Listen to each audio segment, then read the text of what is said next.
Que la faveur et une nouvelle saison s'ouvrent pour vous. Soyez bénis et hautement favorisés. Je déclare qu'à partir d'aujourd'hui, vous vivrez sans stress au nom de Jésus. Je répute toute attaque contre votre corps, l'essoufflement et tout autre problème de santé ne sont plus votre partage. Que l'huile de Dieu repose sur votre travail et sur votre vie. Ce matin, je vais enseigner sur la manière de passer de la pauvreté à la richesse extrême. Mais avant cela, je veux partager quelques vérités. Dieu veut réellement que vous prospériez. Il veut vous augmenter, vous montrer sa faveur et vous faire expérimenter une grâce sans mesure. Ma conviction personnelle est que le désir de Dieu pour le corps de Christ est que nous prospérions et que nous gérions de grandes richesses. Il existe une opposition lorsque nous enseignons la grâce financière, car Satan réagit plus violemment face aux finances que face à n'importe quoi d'autre. Il veut que l'Église reste démunie, car il sait que lorsqu'elle prospère, elle peut accomplir de grandes choses. J'ai longtemps observé le ministère de Steve Mensah au Ghana. Il a été le premier à organiser les croisades dont je rêvais. Il distribuait des remorques de nourriture, de l'équipement agricole et allait jusqu'à prendre en charge des hôpitaux pour offrir des chirurgies gratuites. Je crois que le temps est venu pour nous de prospérer au point de marquer des générations. Cependant, si vous ne changez pas votre mentalité, vous penserez que le manque honore Dieu. C'est faux, seul le diable bénéficie de votre pauvreté, c'est votre prospérité qui honore Dieu. Dans la Bible, il y a 500 versets sur la foi, 300 sur l'amour et 150 sur l'espérance, mais il y a 2000 versets traitant directement ou indirectement des finances. Jésus lui-même a consacré 23 de ses 37 paraboles aux questions financières. La parabole des 10 talents ne parle pas de champ, mais d'économie. Un talent à l'époque représentait une valeur immense, équivalente à un demi-million de dollars d'aujourd'hui. L'homme qui a enterré son talent a enterré une fortune. Tout dépend de votre attitude et de votre esprit. La parabole du semeur, celle du fils prodigue ou de la brebis perdue traite toute de la gestion et des ressources. Dieu place les finances entre vos mains pour que vous puissiez faire une différence et prêcher l'évangile. La raison pour laquelle tant de gens sont fauchés, particulièrement dans l'Église, est une question de mentalité. Les riches pensent différemment de la classe moyenne ou des pauvres. La classe moyenne possède une belle voiture et une maison, mais ne peut survivre plus de 6 mois sans salaire. La pauvreté, c'est lutter au jour le jour. La richesse, c'est avoir une rivière d'abondance qui coule continuellement vers vous. Votre situation actuelle est le produit de votre façon de penser. En 1986, 2 hommes à Lagos possédaient chacun 25 millions de Naira. L'un, un musicien, a construit une maison massive pour impressionner ses amis. L'autre, un banquier, a utilisé cet argent pour fonder une banque, la Zenith Bank, qui touche aujourd'hui plusieurs nations. Le premier a fini par voyager en classe économique faute d'avoir multiplié ses ressources, tandis que le second n'a plus besoin des vols commerciaux. Pour passer à un niveau supérieur, vous devez abandonner votre ancienne façon de penser. Lorsque vous avez une mentalité de pauvreté, l'argent s'éloigne de vous, avec une mentalité de richesse, vous faites les choses qui l'attirent chaque jour. Dans le 2e livre des rois, au chapitre 4, nous voyons 2 femmes, l'une a des enfants mais pas d'argent, l'autre a de l'argent mais pas d'enfants. La veuve qui n'avait rien à crier vers Élisée parce qu'on allait prendre ses fils comme esclaves. Le prophète lui a demandé ce qu'elle avait chez elle. Elle a répondu, rien, sinon un pot d'huile. Il lui a dit d'emprunter le plus grand nombre de vases possible, de s'enfermer et de verser l'huile. Tant qu'il y avait des vases, l'huile coulait. Elle a pu payer ses dettes et vivre du reste. Pour passer de fauché à milliardaire, la première étape est d'attendre plus de vous-même. Peu importe votre niveau d'éducation, vous devez croire en votre destinée et en vos capacités. Le christianisme nous enseigne que nous sommes créés à l'image de Dieu, contrairement au fatalisme qui voudrait que l'on accepte la pauvreté comme une volonté divine. Le riche et le pauvre ont été créés par Dieu, mais Dieu ne les a pas fait ainsi. Les hommes choisissent leur statut par leur mentalité et leur mode de vie. La création de richesse combine 2 éléments, les principes et la puissance. Ne vous contentez pas de jeûner ou de donner votre dîme, appliquez les principes de gestion et de multiplication.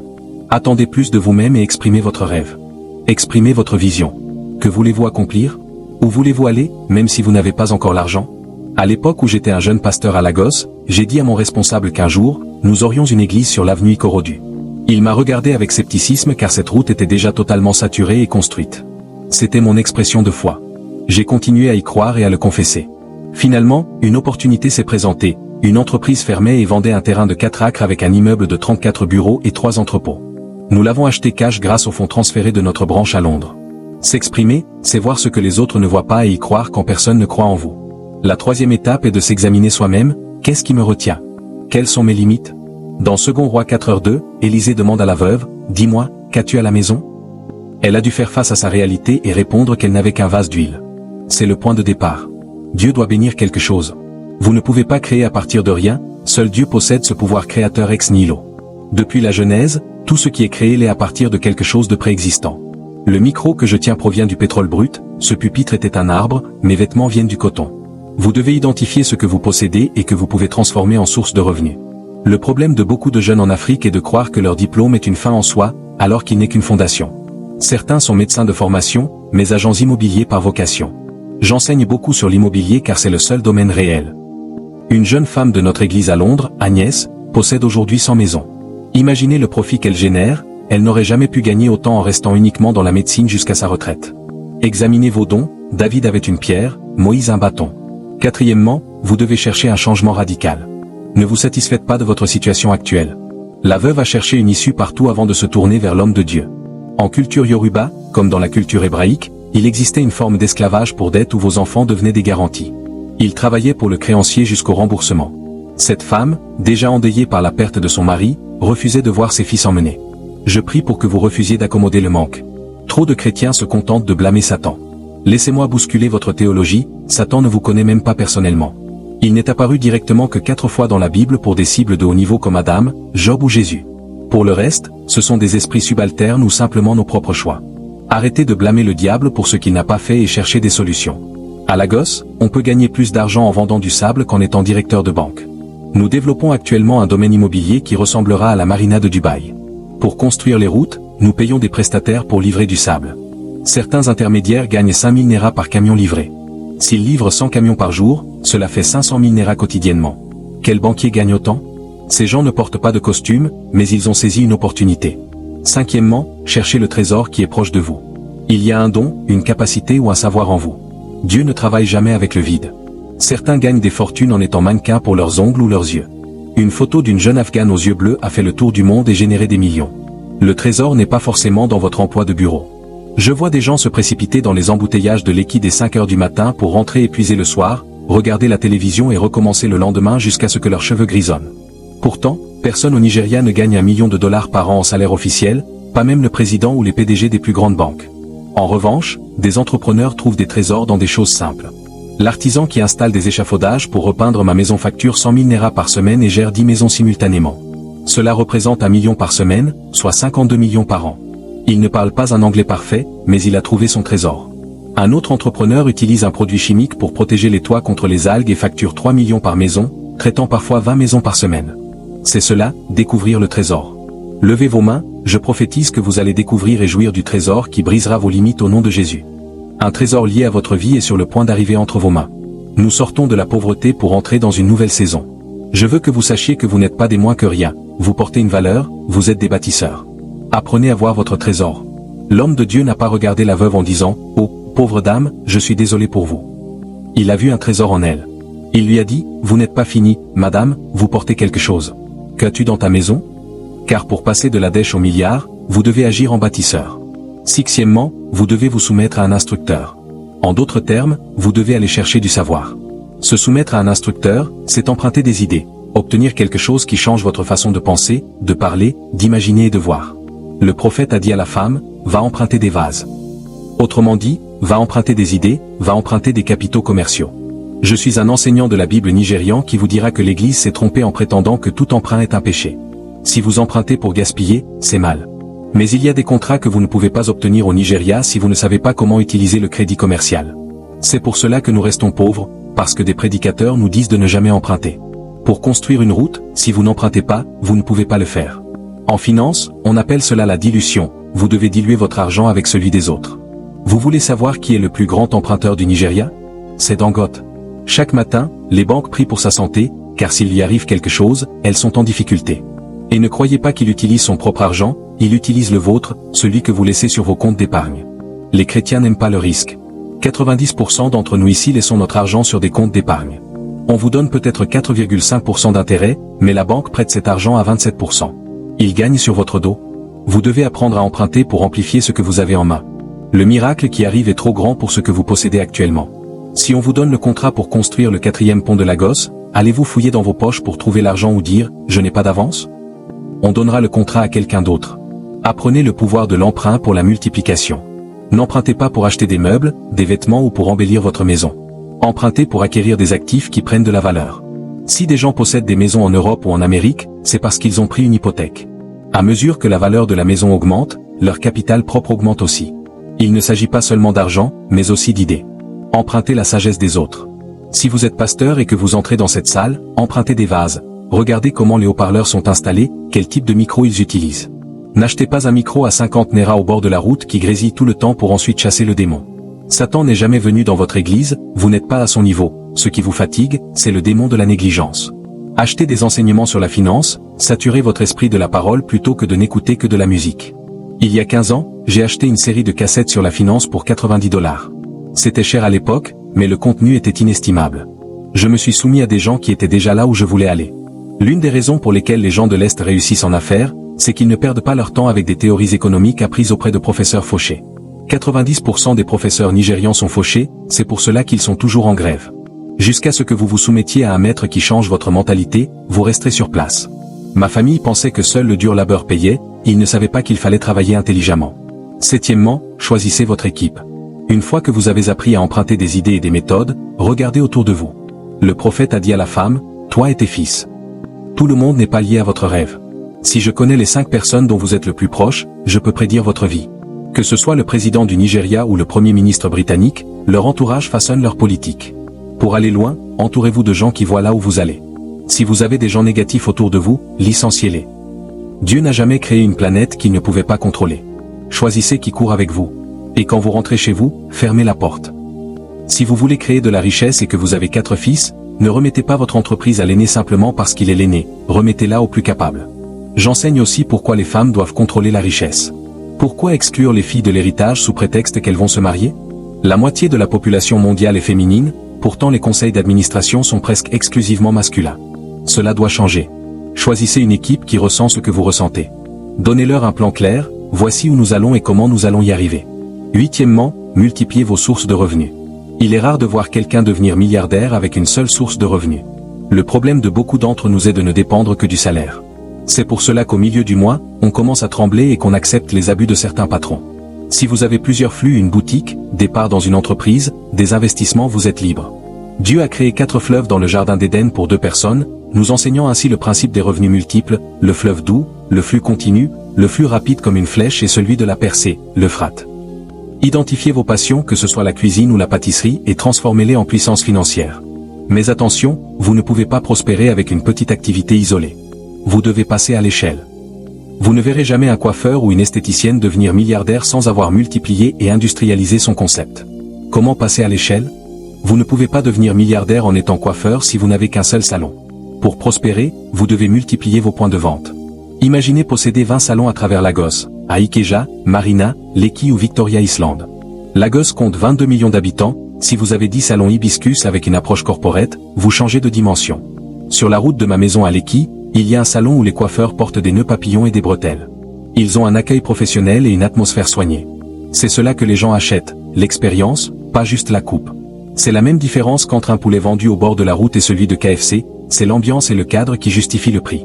J'ai mangé récemment dans un restaurant au 7e étage avec vue sur l'Atlantique. La présentation de l'agneau était telle que le prix n'était plus un sujet.